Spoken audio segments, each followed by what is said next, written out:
Welcome to the Mets Pod, presented by Tri-State Cadillac. On today's show, a 4-1 week since our last episode. We break down the great pitching, overcoming a disappointing offense. After that, we have a very special down on the farm as Joe got to catch up with prospect Matt Allan. Of course, we close out the show with new scoreboard predictions and answering your mailbag questions. So subscribe to the Mets Pod at Apple Podcasts, Spotify. You can watch every episode on SMY's YouTube channel or wherever you get your podcast.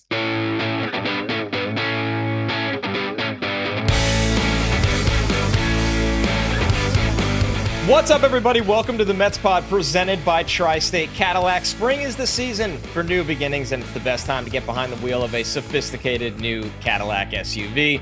Visit your Tri-State Cadillac dealer today. I'm your host, Connor Rogers, joined as always by my co-host, Joe DeMayo, and a strong week for the Mets since our last episode of the Mets Pod. They went 4-1, win a huge series against the Dodgers, and really, Joe, the story continues to be not just the starting pitching, but the bullpen in some surprising spots and in some not so surprising spots has been one of the strengths of this team as well.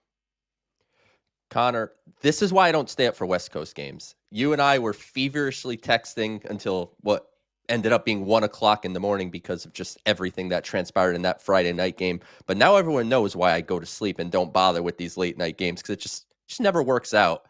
But at the end of the day, Connor, they pulled off 2 out of 3 against the Dodgers. And yes, it should have been a sweep.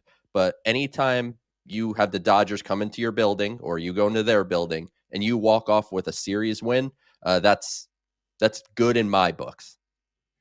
Yeah, I think, to your point about the late games, and it's just in my blood. I literally usually cannot fall asleep until the game is over. And it's probably more understandable for people, whether it's a shorter season of football or whether it can be playoff basketball right now. But for as long as the baseball season is, I would call it more of a sickness that I just typically have to stay up and know the results. The payoff for a win is not as strong as how annoying it is when you're exhausted and you just watched a 13-inning loss. But credit to the Mets, because this is something we've noticed has been a consistent trend, I think, in the Mendoza era and really the makeup of this specific roster.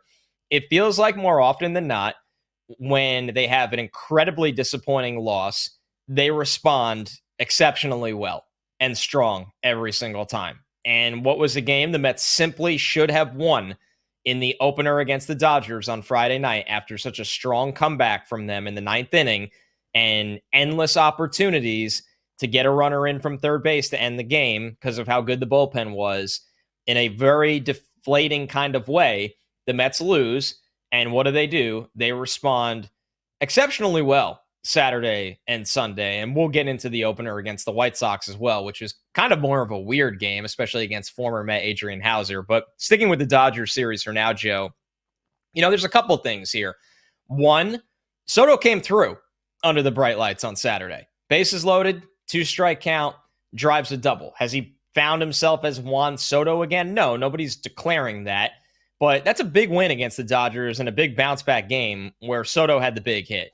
The second aspect is right now, as Mark Vientos has continued to struggle, Francisco Alvarez has continued to struggle, Luis Angel Acuna, we just don't know if the bat is going to play. Brett Baty has found it.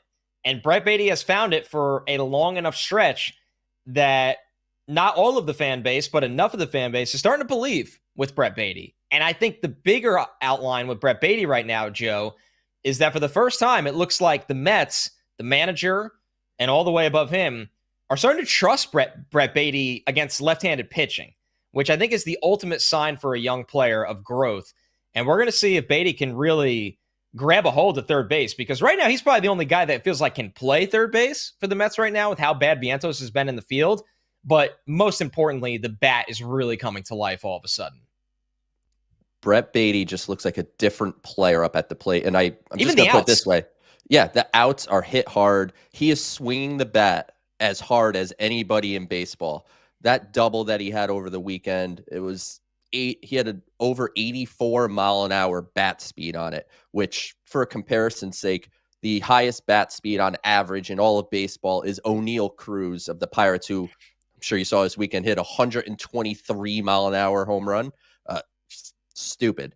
But Cruz is at 78.9 miles an hour on his bat speed on average. So Baty is really swinging the bat fast and hard and impacting the baseball, but his approach is so much better. And when he's gotten his last couple opportunities, all you would see is he would look at fastballs down the middle and he would chase breaking balls down or fastballs up. He would let pitches go that he could jump on and then swing at stuff that he really shouldn't be swinging at. Total game changer. The power to the pull side, as you mentioned, facing left-handed pitching. It was at the point where I was getting a little annoyed with Carlos Mendoza. You don't know if he's going to be able to hit lefties unless you let him try to hit against lefties.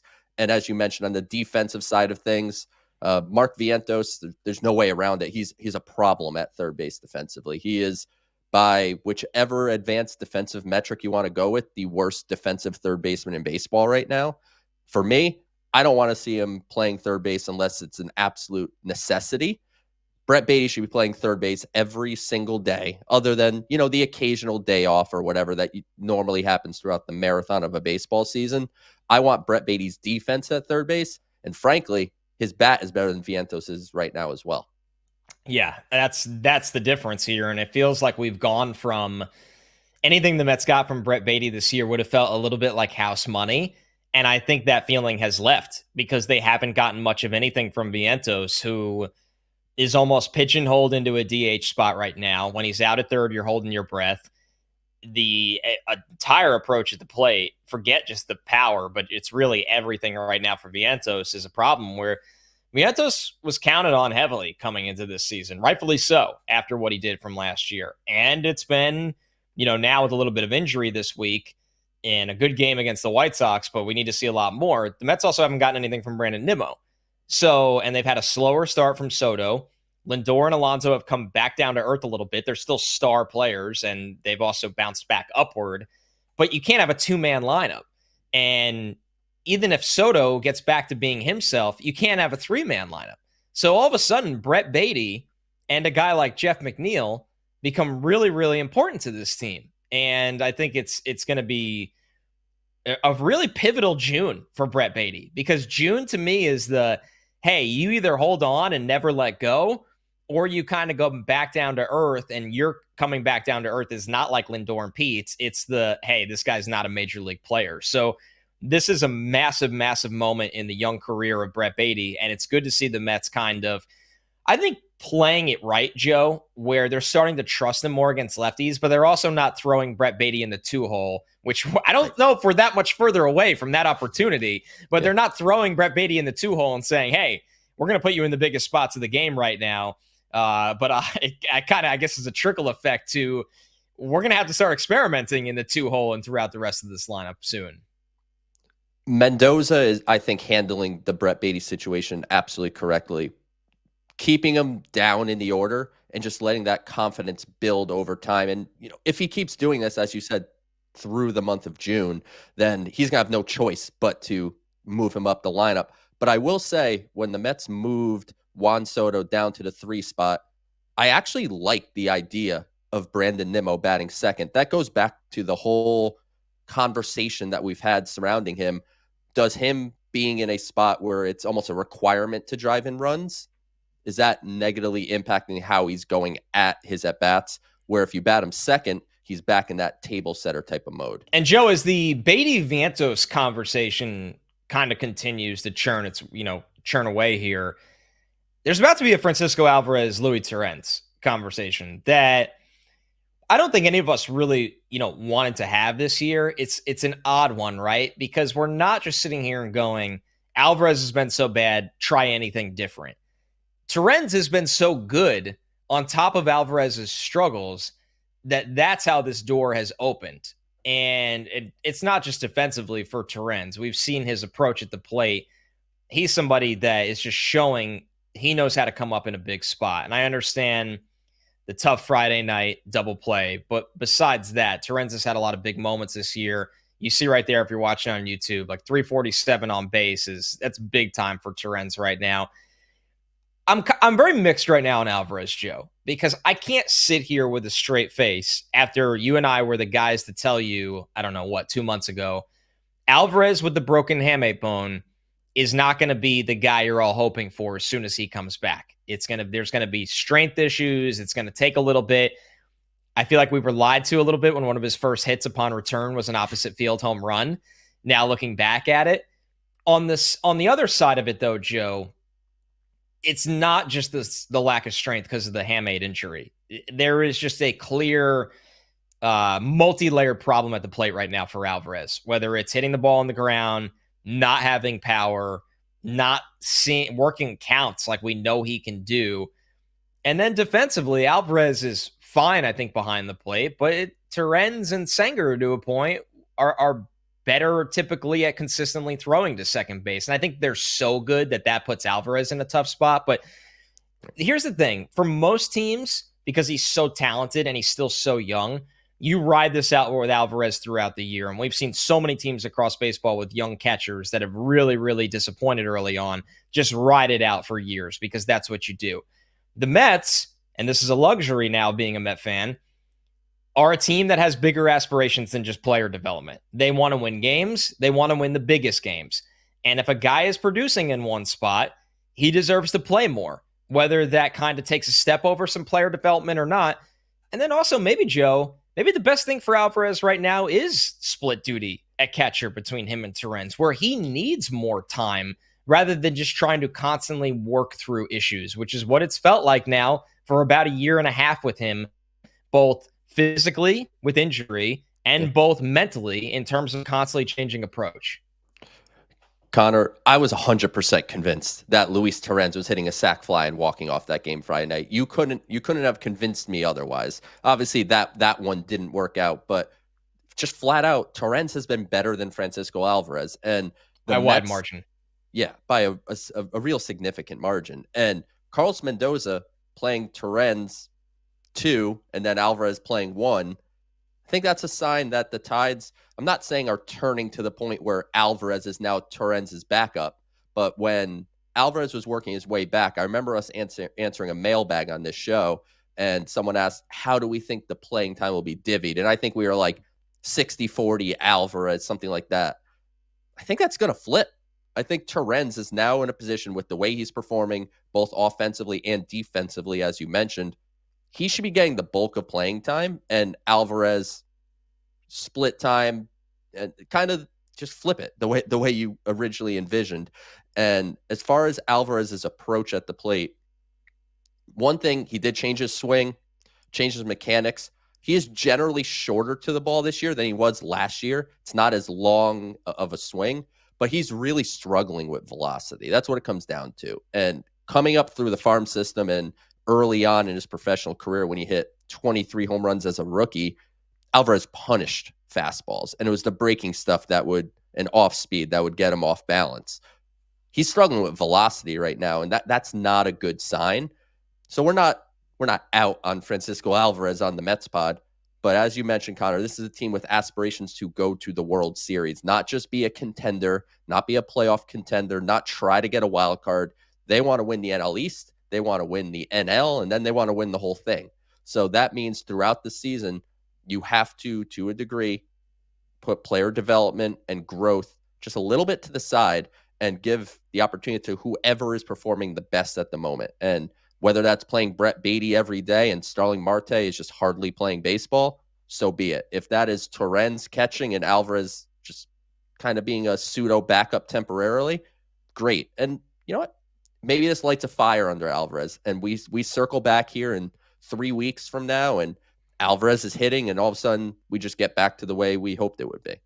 Right. That's a really good point with it lighting a fire under him, because that kind of matches his personality, and we've seen this time and time again with the kind of different flows of guys' careers. Right. Vientos was written off and sent down multiple times before his breakout. Baty was written off and sent down multiple times before he's found success this year. So I'm not saying send down Alvarez, because that's not happening. It doesn't need to happen right now. No. But maybe just more breaks and a little bit more time. And I don't like saying sending a message, because it comes with the assumption that Alvarez isn't working hard. And I've never had that impression of Alvarez. I think he works extremely hard. I think he cares a lot. I love the passion he plays with, especially for a team right now that without Winker in the lineup, it's not that they're not passionate. It's just that they lose a little bit of that sandpaper they have, or an edge. And I think Alvarez plays with an edge, which is really, really important for this team. But yeah, it just might be a time where you're really fortunate that you have a veteran in Torrens that can hold the fort while the young player is kind of going through it and kind of figuring it out.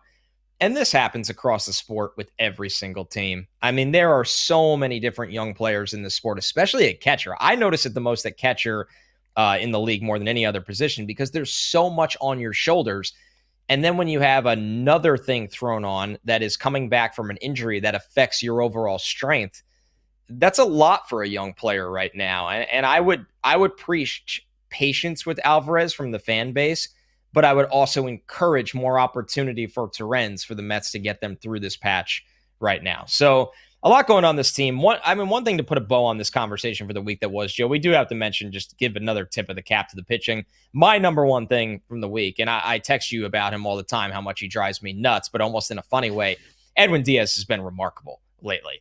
And Diaz is still doing the old, I'm going to throw 4 pitches that go nowhere near the plate, and somebody's probably going to get a free base, and then nobody will touch me for the next 8 pitches.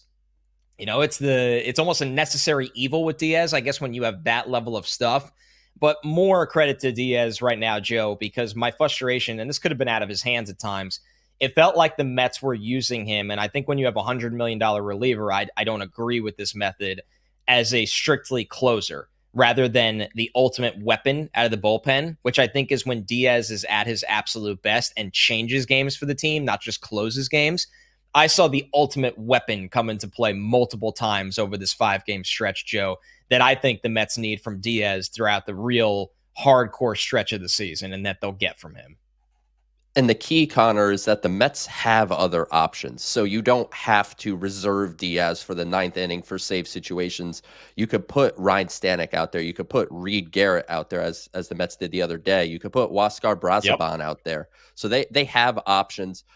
I am wondering, is this the Mets trying to elongate Diaz's season a little bit and not just throw him into every high pressure situation possible? But at the same time, as we get through the season, like when we get to July, if it's the 8th inning and the Mets are up by 1 and they're facing the Phillies and, Turner, Schwarber, and Harper are coming up, I want Edwin Diaz pitching the 8th inning, not waiting for the 9th to face Castellanos and Alec Boehm and whatever. Like that's what we ultimately want. But at the end of the day, Edwin Diaz, he's adding some stress, no question, by putting runners on and maybe giving an uneasy feeling for Mets fans, but might be jinx. I don't believe in jinxes anyway, so I don't care. No blown saves. And I'll say it. I don't care. And no blown saves this year for Diaz. So he's getting the job done by hook or crook. It's not always the prettiest, but his stuff, I will say, has bounced back. Last year, there was a lot of conversation about velocity and the slider. Edwin Diaz looks like Edwin Diaz.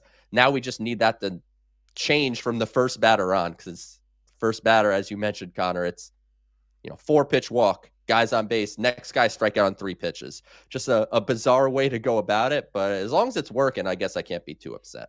I say to you sometimes, if I ever faced Edwin Diaz, and I won't, I'd just stand there. I'd never take the bat off my shoulders because I'm not going to hit him anyway. And guess what?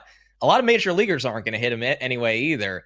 But as you pointed out to me, when that ball is coming in, it's a lot easier said than done, where you just have no idea what it's going to do. And you have no reaction time between his delivery and his stuff, which has absolutely come back in full force this year. I mean, the injury he had ends a lot of careers across sports.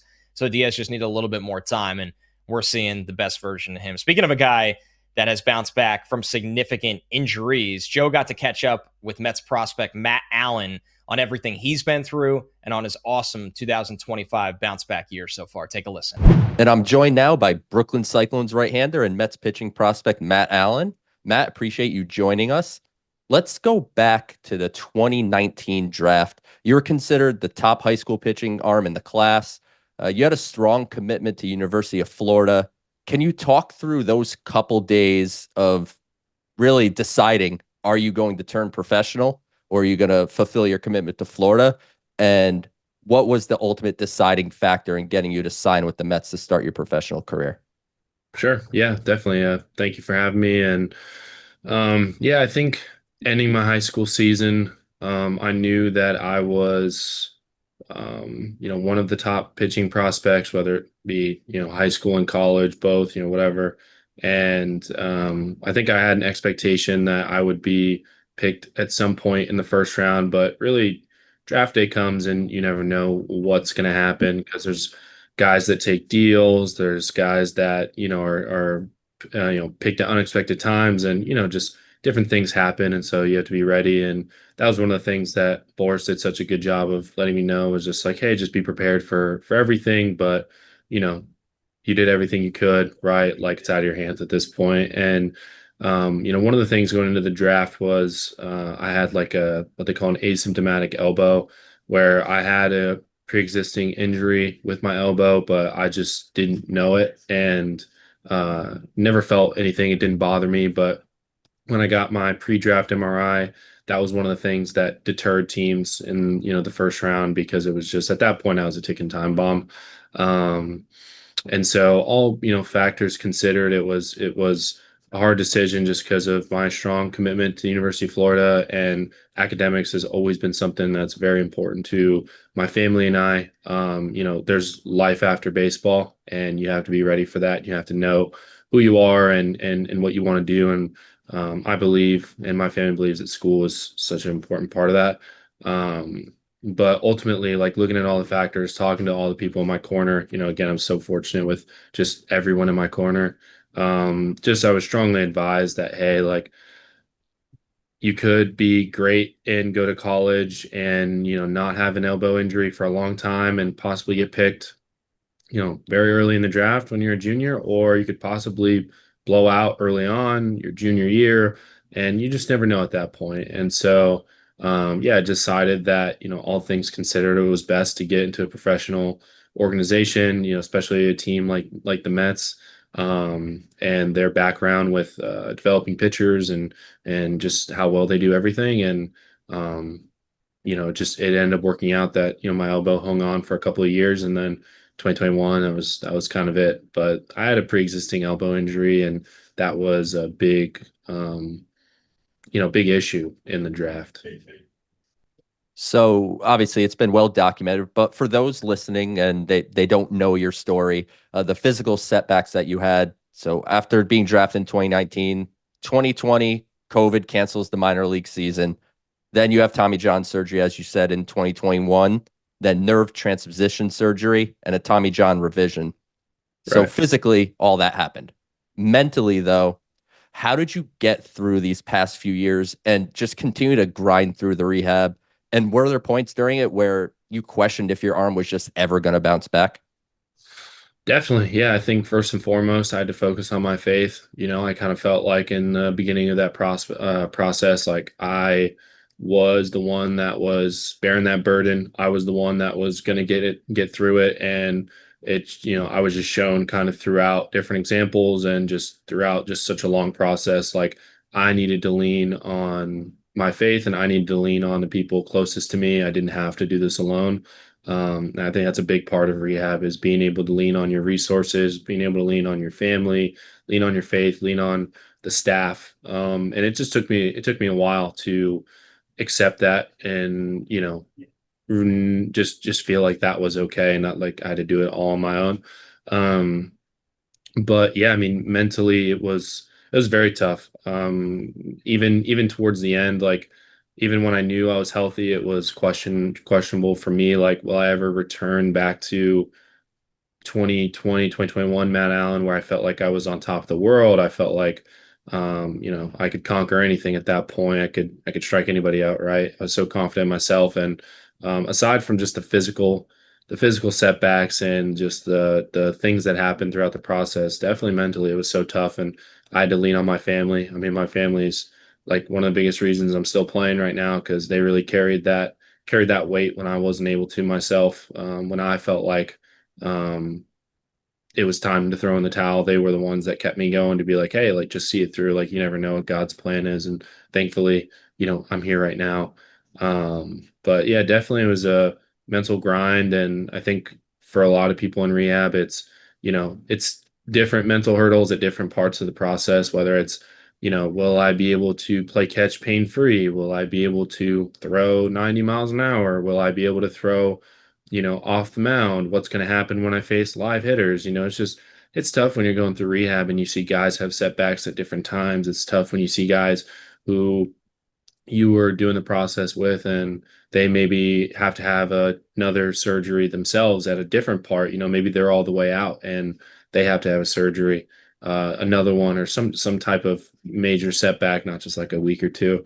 That's pretty hard mentally to then go out there and be like, all right, like time to go throw my live BP. I hope that the ligament holds on.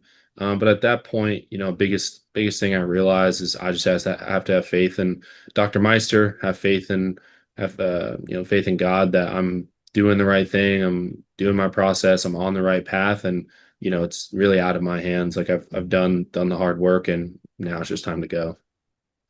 The last thing on the injury front before we fast forward to now, because good things are happening now. How do you feel these last few years, everything you went through, has played into your current mindset and maturity, not just as a baseball player, but just as a person overall? Definitely. Yeah. I mean, I said it before, I'll say it again, just because how important it is to me, but just really focusing on my faith and really just, um, kind of putting in the work, but leaving the result to God. I'd say that's a big thing, not only with baseball, but with life, just realizing like baseball is what I do. It's not who I am.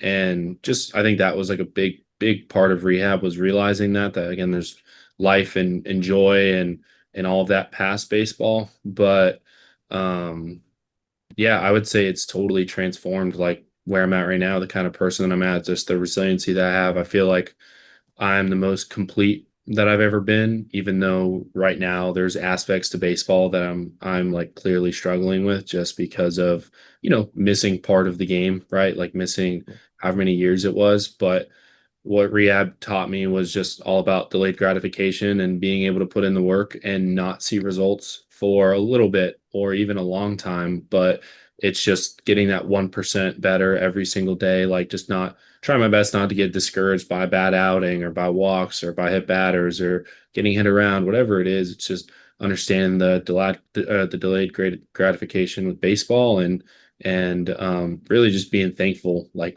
I'm at, like where I'm at in baseball, like I really prayed for where I'm at. And so just being ultimately just grateful that I'm able to, toe the rubber every 6 days or whatever. Fast forwarding to now, I mean, this is just a story of perseverance, obviously. Your last regular season appearance was August 31st, 2019 for Brooklyn in the now extinct New York Penn League. League doesn't even exist anymore. 2,046 days later, you're back on a mound for St. Lucie. What were your emotions on that day? And how did it feel when you pumped in strike one, first pitch to top 100 prospect Starlin Caba at 97 miles an hour on your first pitch back on the mound? Right. I think going into it, honestly, up until like right before the game, it didn't really set in like the nerves and all that, because for me, it was kind of like, okay, like as funny as it sounds, like I'm like, all right, like in 2020, you know, the alt site, I was facing big leaguers. Like I was facing, the Mauricios, the Alvarez, Baty, like I was facing these upper echelon prospects at the time, and now just like big leaguers, guys who are gonna have crazy big league careers. 2021 big league camp, like just a short resume, but a strong enough resume that like going into the low A game, I was like, okay, like this is low A. Like I was gonna start in high A in 2021, like just trying to find reasons for me to have confidence and not focus on the 2000 plus days. But yeah, it honestly didn't really set in, I would say, until like I maybe towed the mound and was like, all right, this looks a little farther than I remember. Like the plate looks a little farther than I thought.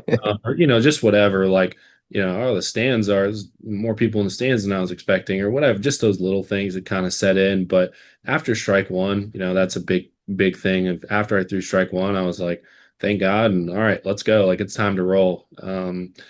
after the game, that was probably when it set in the most of just like, I didn't realize how long it had been. Like I knew I hadn't played, but I didn't realize it was like over 2,000 days. It's crazy to think that over, 2,000 days ago, this is when I was back here playing for the championship. Like little things like that I didn't think about. I had a conversation with my mom and she was just like, I was going over the game and had a decent outing and I was kind of going over the parts that just critiquing myself because I'm very, critical over myself, my performance. I hold myself to a very high standard. And she was like, that's awesome. But like big picture here, like take a breath and just like realize what you did, take a breath and realize like what just happened. Like it didn't matter if you gave up 9 runs on 9 home runs. Like just be thankful that like for where you're at, like thank God for where you're at. And just kind of take a breath for what the process was and all the moments that I was like, I don't think I can do this anymore. Like this is so hard. And all the people that just picked me up and carried me to being back on that mound because I couldn't do it myself.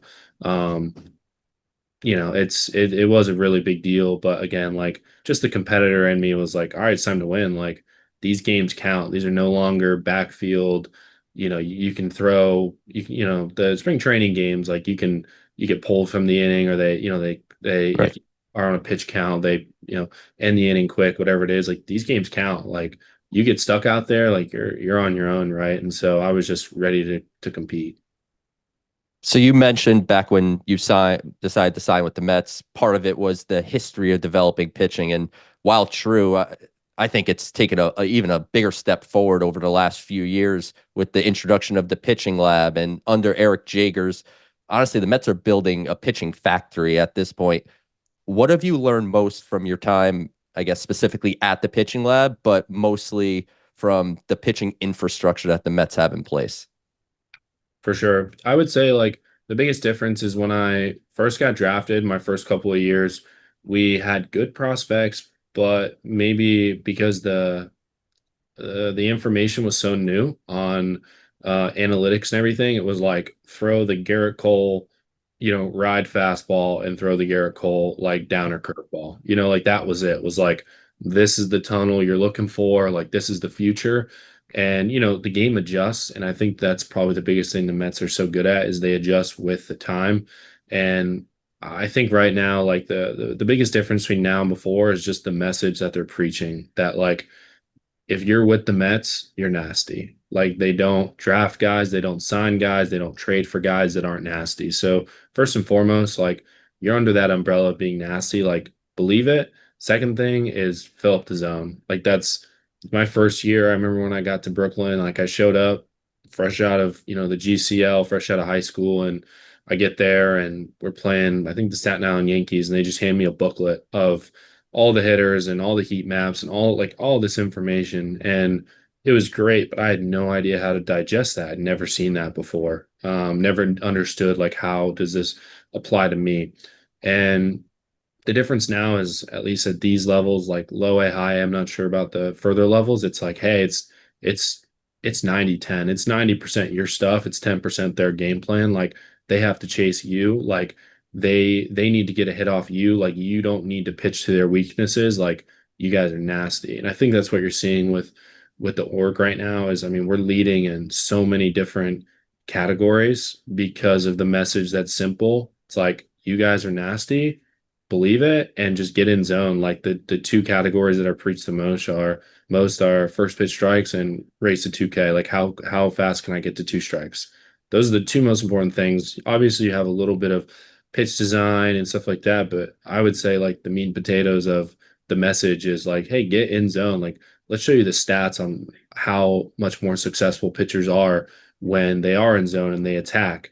It's little things like that I think are playing are just a big reason to why the Mets big league team, but largely like the minors are having success. It's just the message that's being preached. Couple other stats you mentioned how nasty and couldn't be more true. Couple other stats among all affiliated teams, the Mets lead all of minor league baseball in strikeout percentage at 27.4, average fastball velocity at 93.8, and opponent's batting average at 222. So as you mentioned, you got to be nasty to be pitching for the Mets now. And obviously you're another example of that. And, I cover the Mets system for SNY, and I covered the draft dating back to before you were drafted and certainly when you were drafted. And what stood out to me so far is your stuff really looks as good as it did then. So I guess, where do you feel you're at now from just a stuff standpoint, as well as your pitch arsenal? Are you adding pitches, or what are you doing a little different now than you did 5 years ago? Right.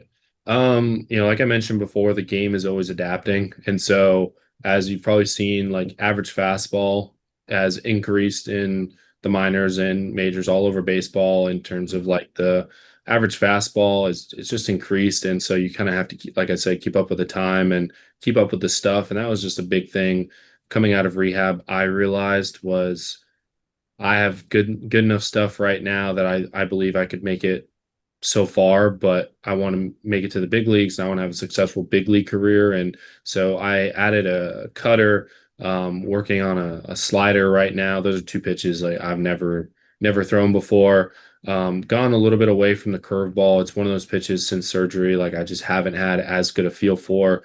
When I'm really confident in it, it's nasty. It's my best pitch, but it's not as good of an in zone pitch for me as I said before, like that's the biggest thing they're preaching is get in zone. And so, it's pitches that I can I can get in zone, and then I still feel like my changeup is a weapon. But ultimately all of my stuff and stuff grades they're great. But the biggest thing I've noticed, or the biggest struggle I've had since coming back, is just the overall feel and overall command. Like that's just the pitch to pitch recognition of, yanked fastball here, easy adjustment, bang. It's back in 19 or 20, it was one or two pitches. Now it's just a whole inning. It's taken that long just because of the reps that I don't have. And I'm so fortunate that the Mets are taking their time with me, and they have such a good process to allow me to continue to evolve and kind of, have my feet on the ground and continue to get better.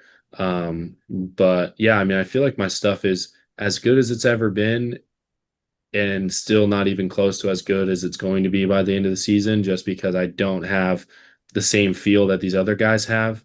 Just because I don't have the reps. And as I continue to keep throwing these pitches that I've only thrown for half a year, they're just going to keep getting better and better. I'm going to keep getting more confident and fill up the zone even more. And, at that point, it's, I'm going to be really dangerous. Last question, Matt, and appreciate your time. What are your goals for the rest of this season and beyond as you continue your baseball journey people may forget, still a very young 24 years old? First and foremost, be healthy. I mean, just something I haven't been able to do for a long time. And so now that I'm fixed, now that I'm healthy, like believe that I'm healthy, and just be healthy for an entire season. I would say, like, not looking too much into the future, like not looking too forward, not thinking too ahead of right now. It's just really being grateful. Like I said, I think that's probably the biggest thing, is just really being grateful. Like, hey, you're playing again. Like, regardless of the results, like you're gonna have good, bad, and different results. But be happy that you're playing. This year is all about just getting my feet underneath me again. This year is all about just kind of getting back out, playing, getting the stress, like building up the time for my arm. That's another thing is, I just haven't thrown consistently this much or this hard off the mound since, 2020, 2021. And so getting the right stressors in, having, the right workload, and, just trying to create the best process so that I do have a successful and healthy rest of the season, but also just continue to learn, like, all right, this is how my body has changed from 2021 to now. This is my new process. I don't really have any goals on where I want to be, things I want to do. Obviously, strike out the world, have success. Those are givens. But at this point, it's be healthy and create and really just buy into the process that the Mets have given me, and just have a lot of fun out there. Like, try and remember that this is a kid's game. You're meant to have fun, and although it's very serious, like that time is behind me. That time of being so overly crazy serious in rehab and being so hard on myself, like that time's over. It's now time to enjoy the fruits of my labor and just have fun. Matt, appreciate the time. You're a motivating story of perseverance that I think a lot of people can glean from this, I hope. So appreciate your time. Best of luck the rest of the year. And I will be coming to see you in Brooklyn soon, and we'll say hi. Awesome. Thank you so much. Thank you for having me. Thank you to Matt Allan for joining Joe for a very special edition of Down on the Farm, Joe. It's been great to see him back in action this year. Most importantly, on the mound and healthy above all else after such a long layoff for baseball. But awesome for you guys to catch up. And we're going to keep Down on the Farm rolling because we have a special prospect mailbag. Let's take this one from our 5-star reviews. Thank you, Kaz86, for the 5-star review. When is the right time to bring up a player like Jett? When the bats are slumping, like they are now, or just when the team is hitting, but someone gets injured? Joe, before you take this one away, I don't think there's one answer to a question like this, right? There's not one answer, and it's always situational. But if we want to talk specifically Jett Williams, I just don't think there's probably going to be a situation where Jett is making his big league debut in 2025. He's having a good bounce back year in Double-A, but right now I think we want to keep him there for a little bit. He'll work his way to Triple-A, but just taking the question from more of a general aspect, the most important thing that a smart organization can do, you call upon a prospect when a prospect is ready. Simple as that. And obviously an opportunity has to be open as well, which could be injury, could be underperformance. But I don't want the teams get in trouble a lot when they're like, so-and-so went down, have to call up a prospect. And if that prospect is not ready to go, they end up back down in AAA a couple weeks later. And I think when you're building a good organization that has eyes towards sustained success, when you call up a young player, you're calling him up saying, I think he is ready to never go back. And it doesn't mean he will never go back. It happens to everyone. Brett Baty was more than ready when he first got called up. It just didn't work out. But the whole idea is they have to be ready and an opportunity has to arise. And more often than not, injuries play a significant factor there. But at its core, I hope the Mets are at a point organizationally that they're not reacting to someone struggling and just saying, we need to, a lot of people say, call a prospect because it'll bring energy to the team. Sure, if they're playing well, and energy is really based on performance. And, Drew Gilbert, for example, a player, ton of energy. If he comes up and doesn't hit, well, he's not really bringing much energy to not bringing much to the table as far as that goes. So, yeah, I would just start it with be ready, and then opportunity has to follow it. Right. I think you're seeing a little bit of this in an odd way with Luis Angel Acuna, that he probably, a lot of people think, brings energy, but really brings speed and defense, something the Mets don't have on their infield right now. The Mets aren't good defensively at third, especially when Vientos has to play. Baty's been very good lately, and hopefully he can kind of keep that confidence going. Lindor's had an uncharacteristically bad year, sure, but Lindor's going to be fine. Pete has his limitations, right? Like, that's just what it is. Pete is excellent at scooping the ball. Pete's range, and throwing is the bigger issue right now. And then there's been a revolving door at second base. So Acuna is a nice defensive replacement on the infield, and he's absolutely electric and dynamic on the base paths. I mean, there's times where on a sac fly, you feel like he can go 70% speed and beat it standing up. That's how fast he is. That can kind of be characterized as energy, but it's really the fact that the Mets don't have a lot of speed and defense right now. So a prospect bringing something to the team that the team is missing is an interesting element. But you got to realize now the Mets are a team where you got in that clubhouse Francisco Lindor, Pete Alonso, Juan Soto, even Brandon Nimmo. When a young player comes into that room, it's not like football where, and I'm not saying all NFL locker rooms do this, but these guys don't look at a prospect coming up and go, oh, there's our savior. It just doesn't happen. It does not happen like that in baseball, where in football, when a quarterback is drafted in the first round, there are guys in the locker room that are like, man, I hope this guy saves us. They really look at it that way. So, yeah, baseball is kind of in a unique spot that it's much better for the team and for the player that the player is called up, just most importantly when they're ready, whether that's a spot open or the team is slumping at the same time. The player just simply has to be as ready as possible, and then you kind of see what happens from there. Our next one for the prospect mailbag from Ira Samat. Thank you, Ira. Is Ryan Clifford's only route to Citi Field mean Pete doesn't re-sign here? Or can you see him as the main DH option with a part-time outfield role? Really curious if and where he fits in. It's a very interesting question because Clifford does play a little bit of right field, and he's actually got enough arm to play right field. He threw a runner out at the plate over the weekend for Double-A Binghamton, but the range is a problem. Like I don't think he's going to be able to play much outfield at the major league level when and if he gets there. As far as how does it involve Pete Alonso, look, there's a lot of conversation that we're going to have over the coming months about Pete Alonso, and it was obviously a fantastic start to the season. Then May wasn't so good, and he hits the home run on Sunday night against the Dodgers to kind of maybe kickstart something again for him. But we're going to be having that same contract discussion with Pete Alonso that we had this past offseason. We're going to be doing it again this winter, so I hope you're looking forward to that, Connor.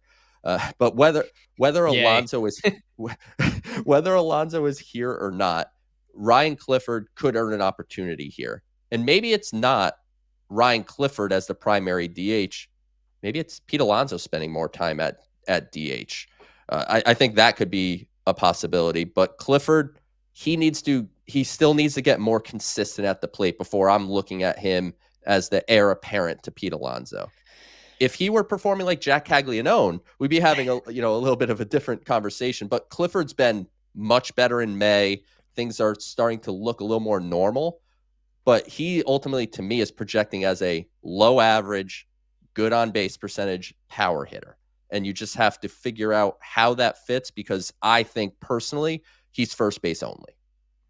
Yeah, it makes sense. And the thing is, whenever we answer these questions, and I'm not directing this at Ira because I think it's a really good question and a really good conversation, but we've done these a lot over the years, and you're just praying that the best case scenario pans out where Pete's a Met on an extension and Clifford hits as a prospect, and now everybody's healthy. There's like all these different dominoes that need to fall for you to actually run yourself into this situation.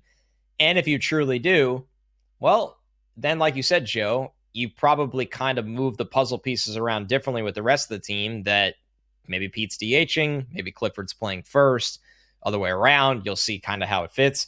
We're so used to also young players not even playing full time. I mean, there might be times where the Mets don't want Clifford to hit left on left. So that becomes another scenario as well. It's just, there's so many different variables, but if everything worked out perfectly, then it's going to be a conversation of how you kind of keep them together. Head to Coney Island on Saturday, May 31st, when the Cyclones take on the Aberdeen Ironbirds, high A affiliate of the Baltimore Orioles. Stick around after the game for post-game fireworks. You can also take advantage of the Backyard Bash ticket offer, which includes 4 drinks and 1 food item for just $44. For details or to purchase tickets, visit brooklyncyclones.com. You're listening to the Mets Pod presented by Tri-State Cadillac. Subscribe to the Mets Pod at Apple Podcasts, Spotify, SMY's YouTube channel, or wherever you get your shows. All right, Joe, let's review the scoreboard from last week. Over-under push was at 5 for Juan Soto hits. We both went over. Soto only had 2 hits. No points awarded for either of us. Yes or no, will Brandon Nimmo hit a home run? Joe, you went with no. I was optimistically going yes. You get the point. Over-under push was at 3 for Tyrone Taylor hits. Joe, you pushed. I pushed. Taylor went over. He had 5. I believe he had 2 the first game after we made this prediction. So Taylor's been, I don't know if I can call him an unsung hero anymore, because I think every Met fan loves Tyrone Taylor at this point. But man, he has been an incredible acquisition by David Stearns. Over-under push was at 3 for starters going 6 innings. Joe, you went under. I went under. The under hit. Only 1 starter went 6 innings. And it's basically been the David Peterson show time and time again. Although, God, was I screaming at those 2 missed strike 3 calls for Clay Holmes not to get to this mark. Because not only do I selfishly have Clay Holmes in fantasy, I just like when Mets pitchers make it through 6 innings. And the ump behind the plate on both sides, he was not good for the White Sox. He was not good for the Mets. Just a tough way for Clay Holmes to not finish that game. Over-under push was at 3 for Mets wins. Joe, you went over. You hit on this one. I pushed. I thought they'd win 3 of 5. They won 4 of 5. Another point to Joe. Strong week for Joe. He needed it. He got 3. I got 1. He is back in the lead now, 25 to 24. We got 6 games on tap, 2 against the White Sox, 3 against the Rockies, 1 against the Dodgers. This is known as the cleaning up week. If you're the Mets, you want 5 of these 6 against the White Sox and Rockies. They already got 1 against the White Sox. Joe, you won the week. You get to start. Over-under pushes at 7 for Juan Soto hits. Where are you going with this? This is a tough one because Juan Soto, we could have a very long conversation about him, but his timing just isn't exactly what you would like it to be. But look, if there's a time, if there is a time for Juan Soto to get going, it's cleaning up 5 games against the White Sox and the Rockies, and then you have that Dodger game there at the end. So you know what, Connor? Over. I'm going to go over on Juan Soto hits over the next 6 games. I figure let's get 8, let's get 9. Let's really get going because that time is going to happen where Juan Soto becomes Juan Soto. Why not now? I'm very torn. So you officially are confident in the over. I'm over. I totally agree with you that this is one that you don't push because it's just such a random number. And watch, he'll have 7 hits in 6 games. Yeah, probably. That's it. But you, odds-wise, you would rather just play the field on either side. You're right. This is kind of the time with the 3 against the Rockies, especially because the White Sox are in this weird state where, the pitching isn't totally miserable. We saw how shaky their bullpen could be, and Hauser was shockingly effective. Man, I'm going to go with the under on this one, Joe, but I really, really hope I'm wrong. Or he has 6 hits and he has 5 home runs. I'll take that for a really good week. I would let you have a point. I would let you have a point for that one, Connor. That would work for us. The thing with Soto that skews or makes him, I think, the hardest player to predict in the scoreboard, and I really mean this, is that no matter how bad he is at any given moment, he draws his walks, which does not count into hits. So if Soto has an average week and gets 5 hits in 6 games, he could still have a 380 or 400 on base percentage, and it could be fine. Yep. So he is a very difficult player to predict. Joe goes over, I go under.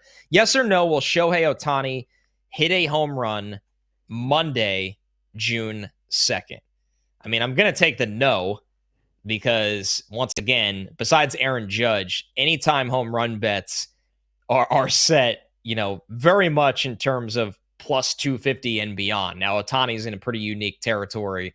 But if you asked me this question on any single player for any singular game besides Aaron Judge, I will always say no. Same. I'm saying no. He won't hit a home run. I don't even know who's pitching. But if same. Well, if it's David Peterson, then it's there, absolutely not. Peterson. I mean, Ohtani will have no shot against Peterson. They asked Peterson about Ohtani after game. He's like, he's just another hitter.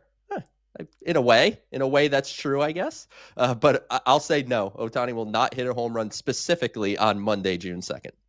Over-under push is at 3 for Luis Torrens start. So essentially, Joe, does Torrens start half of this week's games? I'm going to push. I feel like they're not going to quite bail on the Alvarez, the discussion that we had earlier. I think we're getting closer and closer with that 2 for Torrens and 1 for Alvarez, maybe becoming more of a thing. But for this week, again, similar to the Soto conversation, I hate to be piling on. Sorry, White Sox and Rockies fans. You're out there somewhere. If there's a time to get Alvarez going, throw him against the White Sox and the Rockies a little bit. So I'll say they go 3-3 over the 6. I'm going to push as well. It just seems like that's where the smart money is on this one. When it comes down to it, I mean, it just feels like, number one, he didn't start yesterday, so we're already starting off of that. And number 2, you don't want to completely nuke Alvarez's confidence and just sit him for 70% of the games. It feels like a true 50-50 split across this stretch is probably the best way to go about it. All right, our next one here is a fun one. Over-under pushes at 2 for Pete Alonso home runs. Now, keep in mind, once again, the level of competition the Mets are facing. Pete has officially broken that long drought of being without a homer. In 26 home games this year, Joe, he's hit 4 home runs. In 28 away games, he's hit 6. Ironically, Pete has a 925 OPS at home and a 925 OPS on the road. It's just pretty wild stat, by the way. But he has hit more home runs on the road. I am going to go with the push here, actually, Joe. I think Alonso does hit 2 home runs in 6 games, which, while that's a really high mark, Pete, as we know, can be streaky with home runs. Not totally streaky this year as a player offensively, but definitely streaky with the home run. And Pete is a guy that I think will feed off some of the Citi Field crowds this week. Connor, I can already see Pete Alonso hitting 2 home runs today. And then you texted me and just saying, well, think it's going to be the over, but I'm with you. I'm going to push. Alonso tends, when he's hitting home runs, it tends to be, a barrage of home runs in a short period of time. But I'm not ready to say he's going to hit 3 in 6 games, which easy math, 1 every other game. Right. So I will join you with a push, but it won't shock me if we log on to this platform next week to record the show and you go through the results and it's like, we both pushed and he hit 4. Like, that wouldn't shock me at all. Right. All right. Our next one here, our favorite, our constant. And when I say favorite, definitely my least favorite because it never hits. Over under pushes at 3 for starters going 6 innings, Joe. This week it hits as an over. White Sox, Rockies. White Sox and Rockies, 5 of those games should be able to navigate 6 innings in those games. Clay Holmes, as you said, he was a strike 3 call away from 6. So I feel confident that this is going to be the week that they get 3. And I don't know if necessarily it'll happen in the Dodgers game. So there's a whole lot of pressure on this series with the White Sox and the Rockies, but I will go over. If I had to ask you off the top of your head, how many players in the Rockies starting lineup do you think have an OPS of 800 or higher? I would say 1. That's right. Yeah.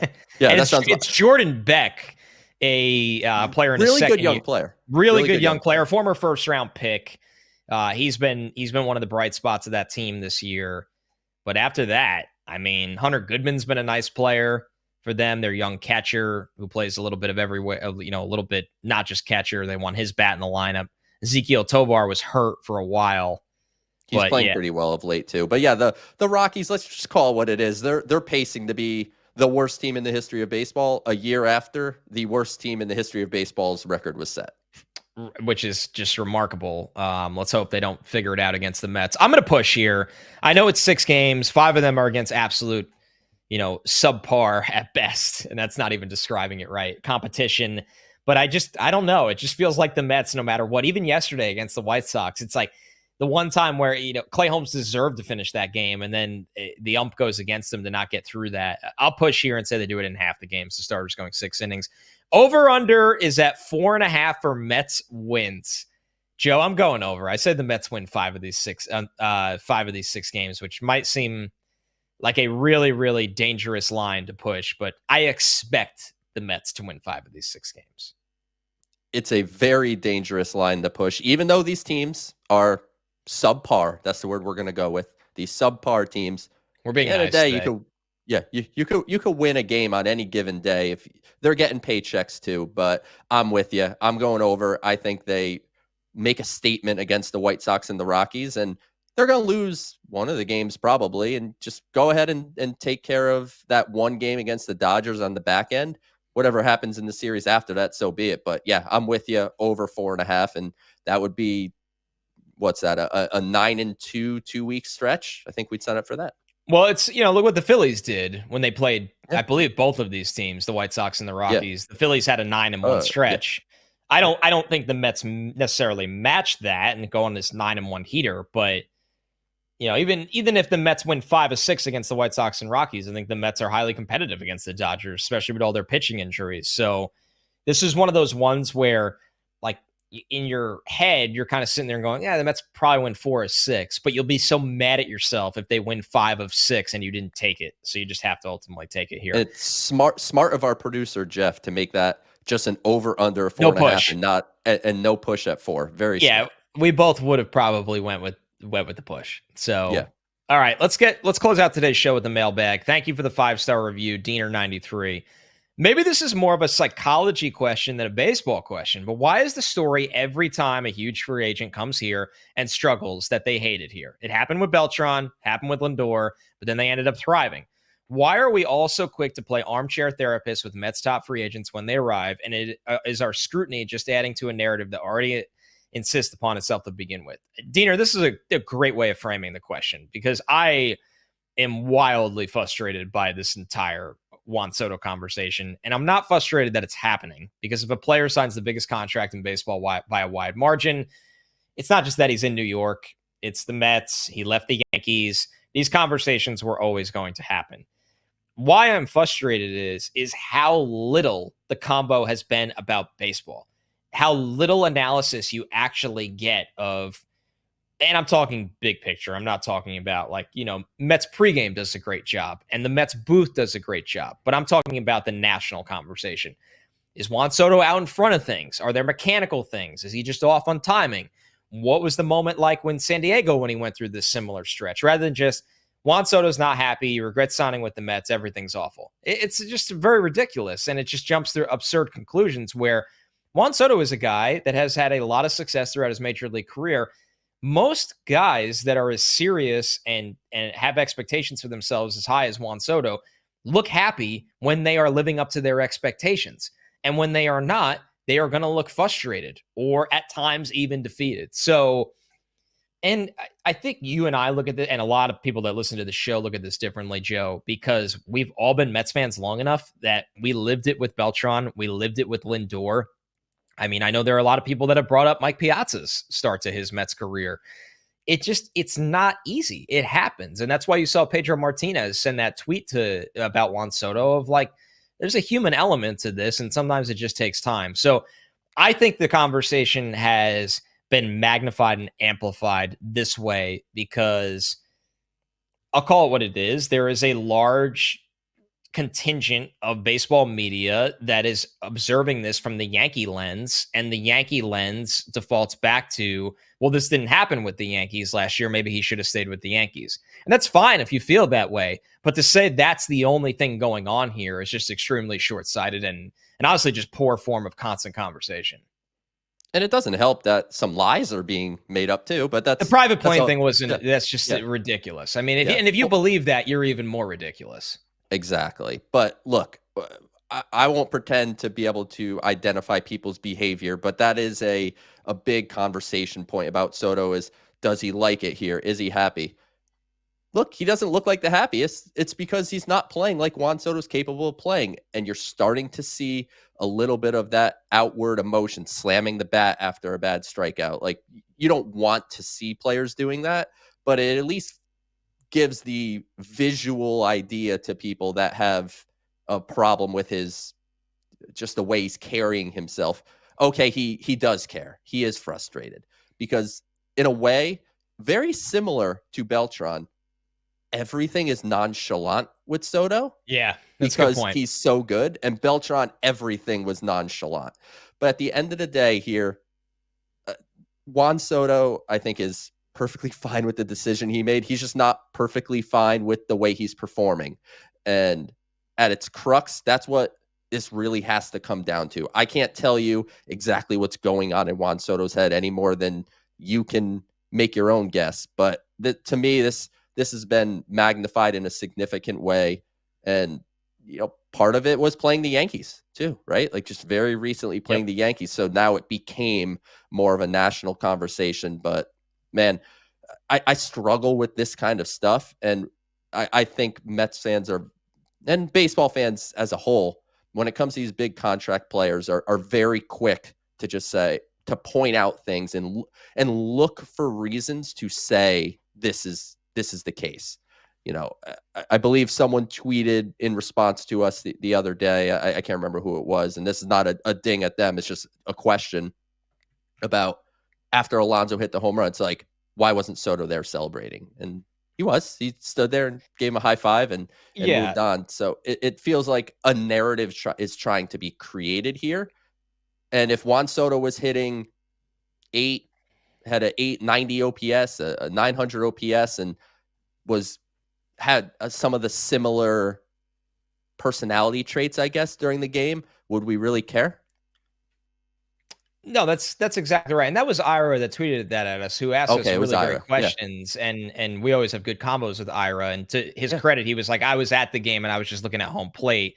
On the broadcast, you got to see Soto went to the top of the front of the dugout, almost like the batter's circle, and waited for Pete. And they celebrated there. So everybody kind of does their own. But I think that Ira saying that to us is the perfect encapsulation of the fan base, how they've now been almost trained because of the way the media is portraying it, where everything he does is either a screenshot on Twitter. Like, there was a walk-off a month or two ago where people were like, Soto didn't come out at home plate to celebrate the walk-off. And then somebody else had to respond, he's right here on this camera angle.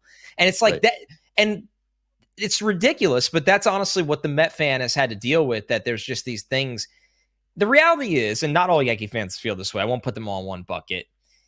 This is one of the rare times that a player of this magnitude chose to leave them, and of all teams went to the Mets, and a large magnitude of them wanted to fail miserably. It's just the way it is. Like, this just that's the reality. So, and that's fine. They honestly should want him to fail. That's completely fine. Nobody's mad if you feel that way. It's when the conversations are, like, maybe he's not happy, or his mom made him sign with the Mets, or he's taking a private plane, not flying with the team, that these are just really poor conversations in terms, like, they just lack any kind of respect towards the Met fan at this point. And if Soto gets hot, all of this stuff gets put to bed really, really quickly. And this is a 15-year contract, not a 1-year contract. Because as we talk about on the show a lot, and with the number he makes, this is the territory that comes with that for Juan Soto, and nobody's disputing that. But a bigger problem for the Mets this year has been the duo of Mark Vientos and Brandon Nimmo. That's been a bigger problem for the Mets this year, because they are getting nothing out of two high-octane batting spots in those situations. Now, Soto, of course, is going to get more scrutiny because of being not only the free agent in terms that he was, in terms of dollars, but coming from the Yankees and all of that and everything that comes with that territory. So I just, besides being a Met fan and wanting Soto to get hot and play better for the team, I can't wait to not have these conversations anymore. And I think it was a really, really good outline by Diener there, that for some reason we have to get into sports psychology rather than just accepting that this happens in the sport, and it happens quite a bit. All right, the next one from Jim D. This is Duel75 on Twitter. What is going on with so many players struggling to hit lately?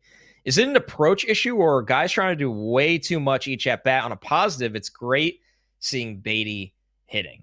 Yeah, Joe, this is becoming a larger topic, because when you have the young trio of Alvarez, Acuna, and Vientos not hitting, that's going to be more of a, how are these guys being coached in approach? Then when you, and obviously, Vientos is a big part of that because we've seen big success from him already. And then Nimmo is probably the biggest talking point, because we've seen the actual player change so much over the years.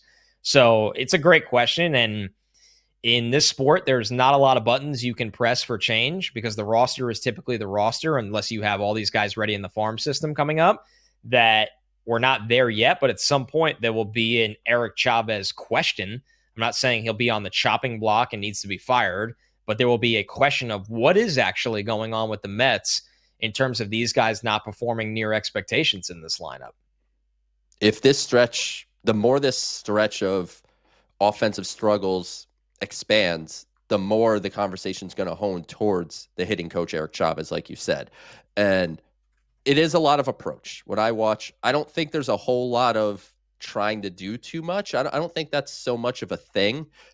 Maybe they are pressing with runners in scoring position, because look, we know the stats, and the players are very aware of all of this stuff. So if you think the stats, they're aware of them as well. So they know that things aren't going well. So they might be pressing a little bit when you get into those situations, because a lot of guys just don't look like themselves once they come up with a runner in scoring position.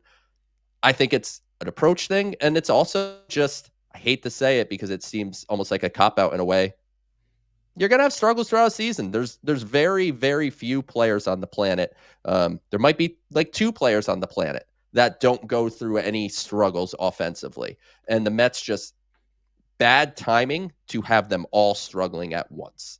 It's usually stagnated a little bit where it's like, okay, Lindor's struggling right now and Pete's hitting, and then, you know, Pete hits and Lindor struggles, and it offsets itself.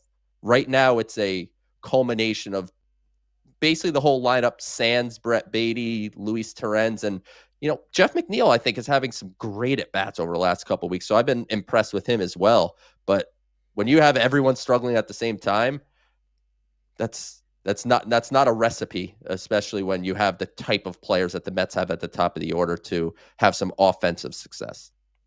This is the Mets Pod presented by Tri-State Cadillac. Spring is the season for new beginnings, and it's the best time to get behind the wheel of a sophisticated new Cadillac SUV. The beginning of something exceptional starts now. Visit your Tri-State Cadillac dealer. And remember to subscribe to the show at Apple Podcasts, Spotify, or wherever you get your podcasts. Leave us a review with a question.